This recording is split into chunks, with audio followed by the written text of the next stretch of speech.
"Don't touch that, you filthy little brat!" The words cracked through the air like a whip. The sound of a small cry followed, then the dull thud of a foot connecting with a child's leg. A porcelain vase shattered against the marble floor, the pieces scattering like tears.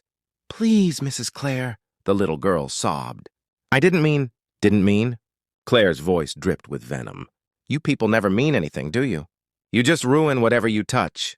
The child's name was Lily, 8 years old.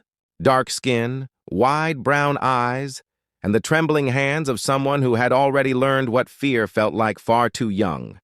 She stumbled back, clutching her bruised knee. "I'm sorry," she whispered, voice cracking.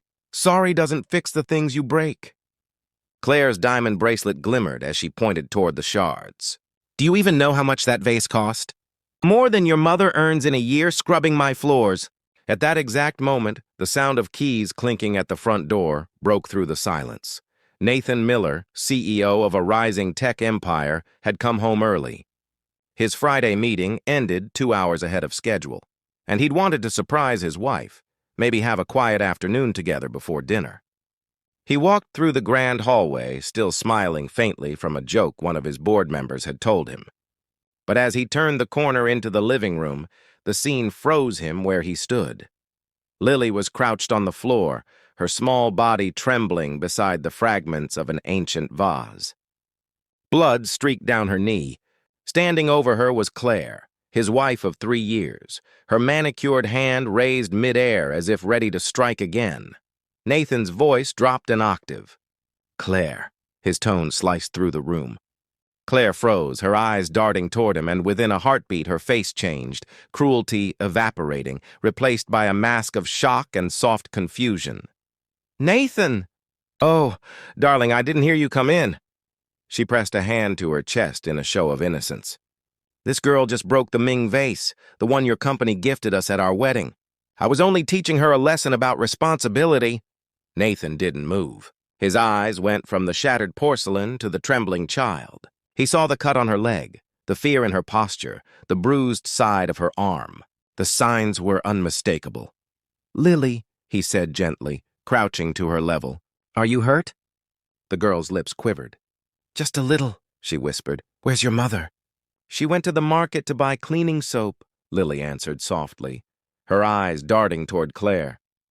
Clare gave an exaggerated sigh. "Nathan, please. You're making a scene. It was an accident, and the girl's already apologizing. There's no need to overreact." But Nathan wasn't listening. His years as a negotiator had trained him to read people, the subtle cues of guilt, fear, and deception. And what he saw now was not a simple accident. The little girl's expression wasn't just fear, it was habit. "How long has Mrs. Clare spoken to you like this when I'm not home?" he asked quietly. Lily's silence said more than words ever could. Her small hands tightened in her lap. Claire's smile faltered. "Nathan, really? You're letting your imagination run wild. I would never—" "Lily," Nathan interrupted softly. "You can tell me the truth. I promise you no one will hurt you." The girl swallowed hard. Her eyes flicked to Clare, then down to the floor. "She said if I told anyone, my mom would lose her job," Lily whispered. "And that people like us should be grateful to even be here." Nathan's jaw tightened. "People like you?" "People our color," the girl murmured. The words hit him like a fist. For 3 years, Nathan had believed he'd married the perfect woman, graceful, charitable, the kind of person who smiled for every charity photo and thanked the staff with polite words. But now he saw something else. Contempt, hiding behind refinement, poison wrapped in pearls. Clare laughed lightly, as if brushing away an absurd accusation. "Nathan, you can't possibly be taking the word of a scared child over mine. She broke a priceless antique. Do you expect me to reward her?" He ignored her. "Lily, has Mrs. Clare ever shouted at you before today?" Lily hesitated, then nodded once, quickly. Nathan exhaled slowly, fighting to keep his composure. "And did she ever hit you?" Before the child could answer, Clare snapped, "Enough! This is ridiculous. You're interrogating a child over a simple mistake." Nathan stood, his eyes colder than she had ever seen them. A simple mistake doesn't make an 8-year-old flinch like she's expecting another blow. Claire's expression hardened. For a brief second, her mask slipped, revealing a flicker of cruelty before the polite smile returned. "Nathan, dear, you're tired. Sit down. I'll have Maria replace the vase, though it'll probably take her a year's salary to cover it." At that moment, the front door opened again. "Lily? Mrs. Clare?" "I'm back!" Maria, Lily's mother, stepped inside with 2 paper bags of groceries. Her eyes widened the moment she saw the broken vase and her daughter's bleeding knee. "Oh my God, Lily!" she cried, rushing forward. "Careful, Maria," Claire said sweetly, folding her arms. "Your daughter had a little accident. We'll have to discuss proper supervision." Maria's face drained of color. She glanced at Nathan, uncertain, frightened. Years of servitude had taught her that speaking out could mean unemployment, and unemployment meant hunger. Nathan saw the way she flinched, the same way Lily had flinched. The pattern was undeniable. "Maria," he said quietly, "take Lily to the kitchen. Get her cleaned up. I'll join you in a moment." Claire raised an eyebrow. "Really, Nathan, this is unnecessary." "Now," he said sharply, and even Claire fell silent. Maria hurried Lily out of the room, her hand trembling as she guided her daughter. As soon as they were gone, Nathan turned back to his wife. "Explain yourself." Claire's laugh was dry. "Explain what?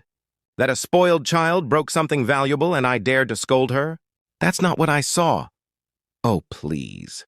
She waved a dismissive hand. "Nathan, you run a company worth $500 million.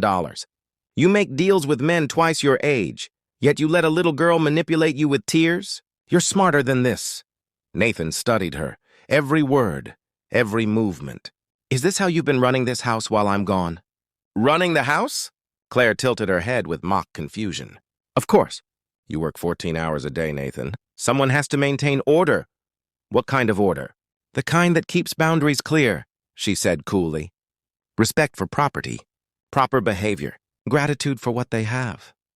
"Gratitude," he repeated quietly.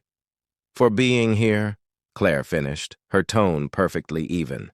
"You have no idea how entitled the help can become if you don't remind them of their place."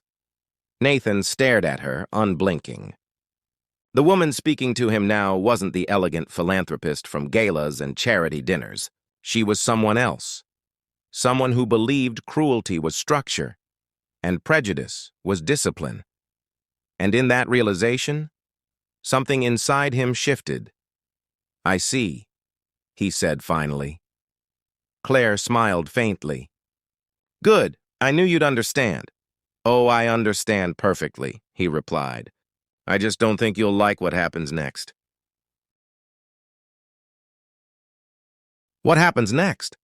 Claire repeated with a brittle laugh. "Nathan, don't be absurd.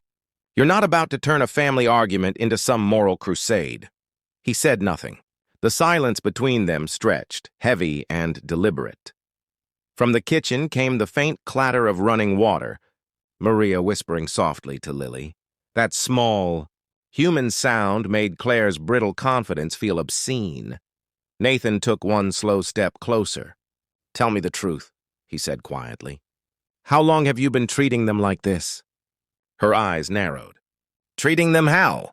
Like property. Like they're beneath you." Claire's smile faltered for a heartbeat before sliding back into place.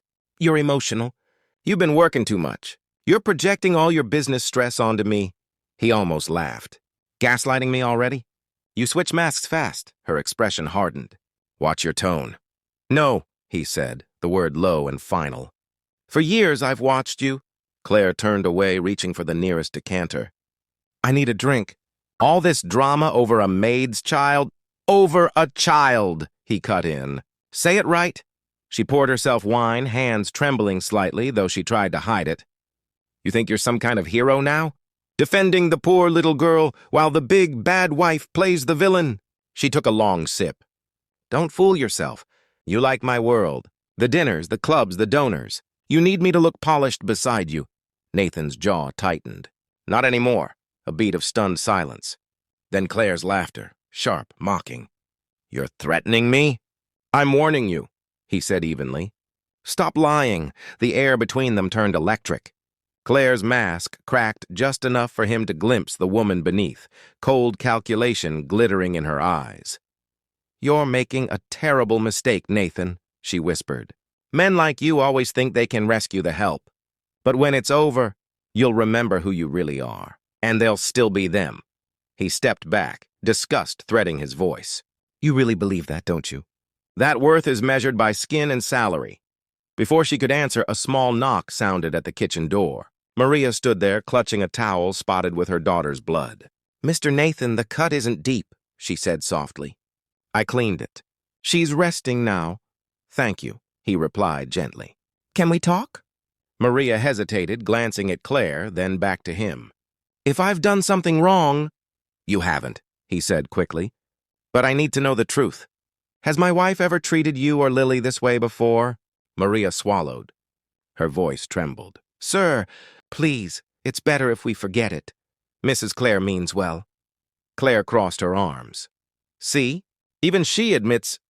Quiet! Nathan snapped, and the command in his tone silenced her. Maria's eyes darted toward the hallway. She told me once that people like us should stay invisible, that we should remember who feeds us. If I complained, she said she'd tell everyone I stole jewelry. She even showed me a bracelet she said she could hide in my bag. Nathan felt the floor tilt beneath him. She threatened you? Maria nodded, tears spilling freely now. I couldn't risk it. I have no family here. Lily's all I have. Claire's voice sliced through the moment. Nathan, are you seriously going to take the word of a servant? Enough! His shout filled the marble halls. The crystal glass in Claire's hand shattered. You will not speak another word. For the first time, fear flickered in her eyes. Nathan turned back to Maria, his voice gentler. You and Lily don't have to stay silent anymore.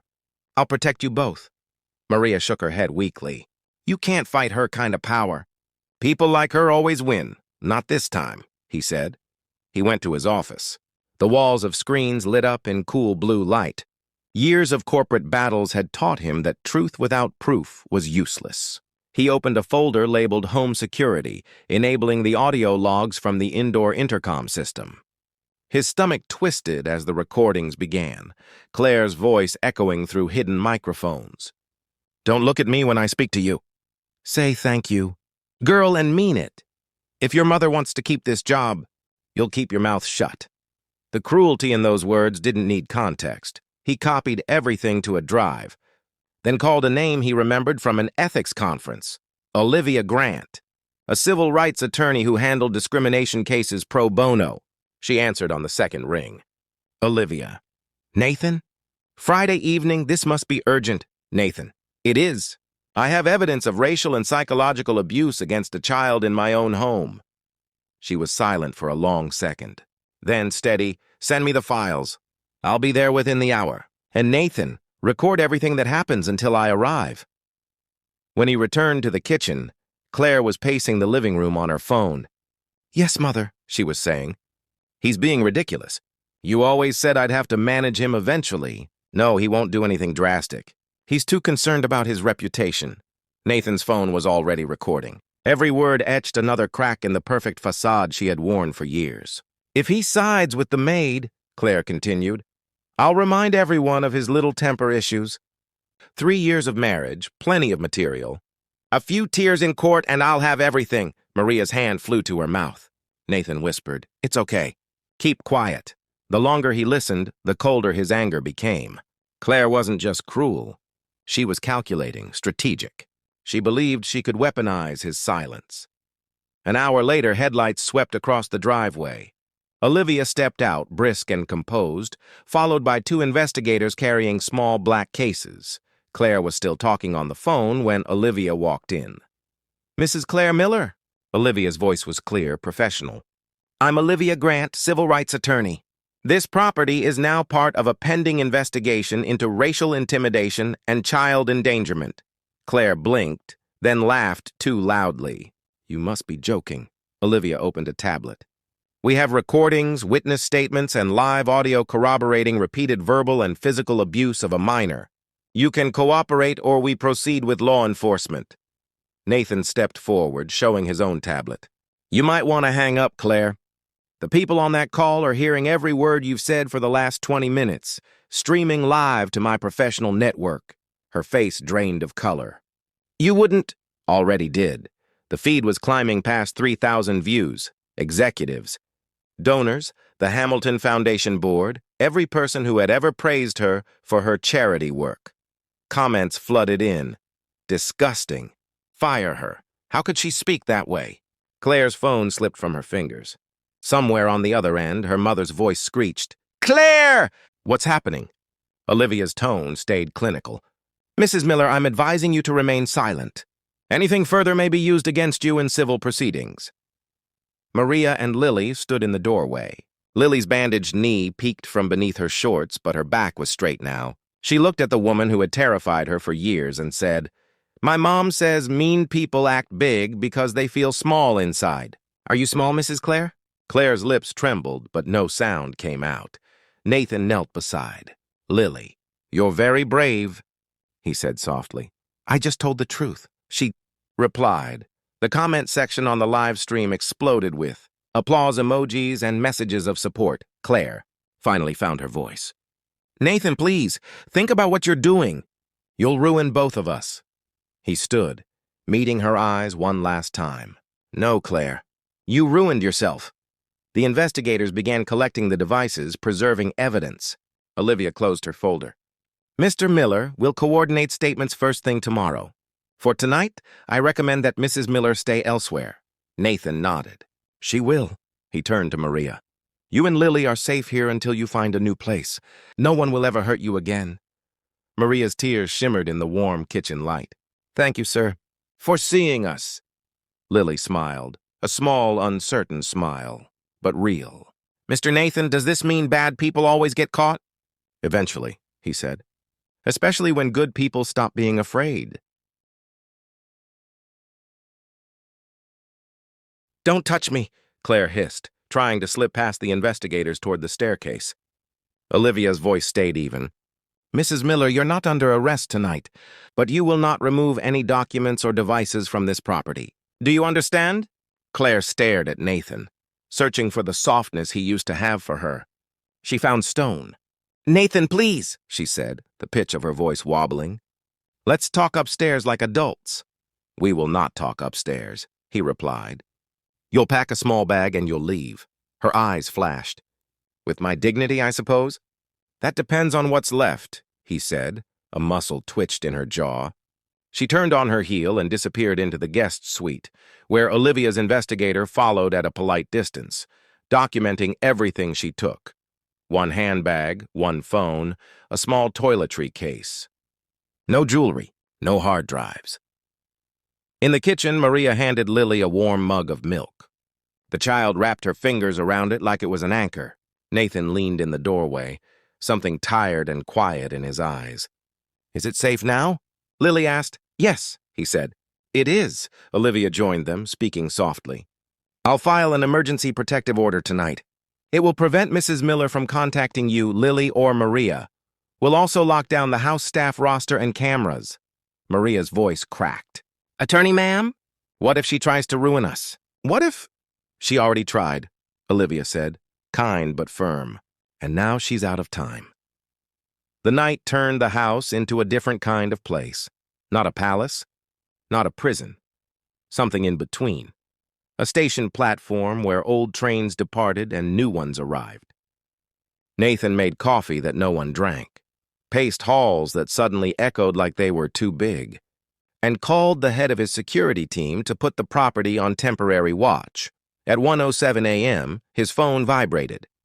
The live stream Nathan had started earlier, now saved, was being shared at a rate that had turned into a wildfire. The Hamilton Foundation board chair texted, "We have convened an emergency meeting. The Malibu Country Club, membership review pending. The Arts Council, the Gala Committee, an influencer agency that had once sent Claire designer gowns for exposure, all issuing statements now, crisp and curt." Nathan stared at the screen until the words blurred, then put the phone face down. On the stool beside him, Lily leaned against Maria's side, asleep at last. Maria stroked her hair and looked at the man who signed her paychecks. "I didn't think anyone would believe us," she whispered. He swallowed. "I should have seen it sooner." "You saw it today," Maria said. "That's what matters." By morning, the house wasn't quiet anymore. It was organized. Olivia returned at dawn in a navy suit and flats, carrying a stack of forms and a thermos. "I brought cocoa for Lily," she said, as though that single sentence might stitch a ripped world. They worked at the long kitchen table. Olivia recorded formal statements. First Maria, gentle and detailed. Then Lily, short and brave. Then Nathan, careful and surgical. The investigators synchronized timestamps, transcribed audio, clipped the sections of Claire's phone call that mattered most. "You have to keep these people in their place. If he sides with the maid, I'll make him pay. A few tears in court and I'll have everything." By 9 a.m., the protective order had been granted. Claire's attorney called Nathan's line twice. He didn't answer. Then a text from an unknown number arrived, venom coiling behind the punctuation. "You think this will end me? You have no idea who you're provoking?" Olivia read it over his shoulder. "Don't respond," she said. "Let her talk herself off a cliff." He pocketed his phone and turned to Maria. "You and Lily will stay here as long as you want," he said. "But I'll also set you up with a place of your own near Lily's school. No strings. Take your time." Maria's eyes shone. "Sir, I don't know how to thank you." "You already have," he said, glancing at Lily, who sipped cocoa like it was a ceremony. "You told the truth." Around noon, the first public consequences arrived. An email pinged in, "Hamilton Charitable Foundation, immediate termination of volunteer affiliation." The board's statement was stark. "We condemn discriminatory conduct and psychological abuse in the strongest possible terms." The country club's message followed within minutes. Membership revoked. 2 galleries canceled pending exhibitions she had curated. 3 brands released press notes severing partnerships. Claire's social pages went private, then public, then private again, the digital flailing of a drowning person. Nathan didn't check a third time. He drove with Olivia to the precinct to file evidence the way it should be filed, meticulously. On the way out, a journalist recognized him. A microphone appeared, bright and sudden. "Mr. Miller, did your wife abuse a child in your home?" Nathan didn't blink. "My home is a place where the truth is going to be protected. That's all I have to say. It wasn't a yes or a no. It was a promise." Late that afternoon, Claire walked into her mother's penthouse and faced a version of herself 30 years older and twice as brittle. "You humiliated this family," her mother spat, slamming a tablet onto the glass table where the live stream replayed, soundlessly mouthing Claire's cruelty. "Do you have any idea how many doors will close over this?" Claire's laugh was ragged. "Since when do doors close for people like us? You'll make 3 calls and—" "Not this time." The older woman's voice dropped. "You forgot the rules. Be cruel quietly." "You flaunted it." Claire's mouth fell open. "So that's it? You'll let him destroy me?" Her mother leaned back, eyes calculating. "He didn't destroy you. You destroyed yourself." Back at the mansion, Lily had drawn 2 pictures on printer paper and taped them to the refrigerator with gift-wrap washi tape she found in a drawer. The first drawing showed a small girl behind a door with a dark scribble for a shadow. The second was the same girl standing in a beam of yellow with a bandage on her knee and a very tall man holding a phone that said, "A wreck." When Nathan saw them, something in his chest unknotted and tightened at the same time. Maria came to stand beside him. "She wanted to show that the light was bigger," she said. He nodded. "It is." That evening, Olivia sat with them at the table again. "Tomorrow we meet with family services," she said. "Not to take Lily away, don't worry," she added, seeing the panic flash across Maria's face. "To document the harm and make sure she receives counseling. I know a therapist who specializes in trauma for kids. Gentle work, art-based." Lily's chin lifted. "Will I have to tell the whole story?" "You'll tell as much as you want," Olivia said. "And you'll never be alone in those rooms." Nathan cleared his throat. "I've also made a call to the school principal," he said. "They know Lily by her first name. A scholarship's been arranged. New supplies will arrive next week, and if you're okay with it, Maria, I'd like to assign a tutor for a few months. Someone kind." Maria blinked hard. "You're giving her a future." "She already had one," Nathan said. "We're just making it safer." 2 days later, the paperwork was a small mountain and the house smelled like lemon cleaner again. Not the kind that stung the eyes, the kind that made everything feel new. Nathan met with his executive team in the study. Some of them had watched the stream live. None of them asked if he planned to protect his wife. They asked how to support the truth. "We'll implement a domestic staff code of dignity," Nathan said. "Every property, every employee from me to the newest hire gets trained. And the company will fund a grant for household workers who report abuse." His COO, a dry, brilliant woman named Priya, nodded once. "I'll draft it by morning."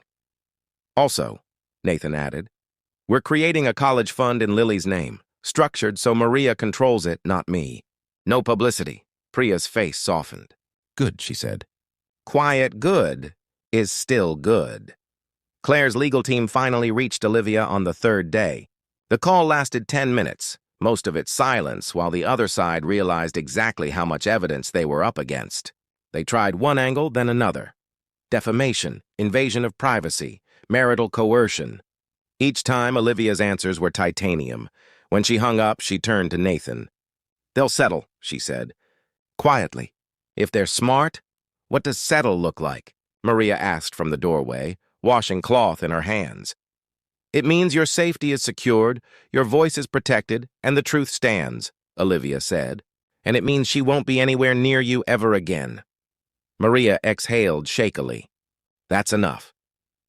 The settlement letter arrived on a dull Thursday, the kind of day when rain makes everything sound honest. Claire would vacate any claim on the house. She would issue a statement admitting harmful conduct without naming Lily. She would complete mandatory counseling and community service. Not of her choosing, but the courts. She would pay. Damages that went directly into a trust, managed for Lily's education and therapy. No public mutual smearing. No re-entry into their lives. Nathan signed. Olivia countersigned. Maria watched, tears slipping down but not breaking her smile. Later, when the house finally exhaled, Lily tugged Nathan's sleeve. "Can we go outside?" They walked into the garden. The sky had washed itself a deeper blue. Lily stepped on the flagstones carefully, like testing a new language. She stopped at the low wall where she used to be told not to lean, not to touch, not to breathe too loudly. The jasmine climbed anyway. "Flowers don't ask permission from tyrants." "Mr. Nathan," Lily said, "when people wear masks, how do you know which face is real?" He thought of Clare on gala nights, all pearls and pleases, and Clare on the phone, sharp as a blade.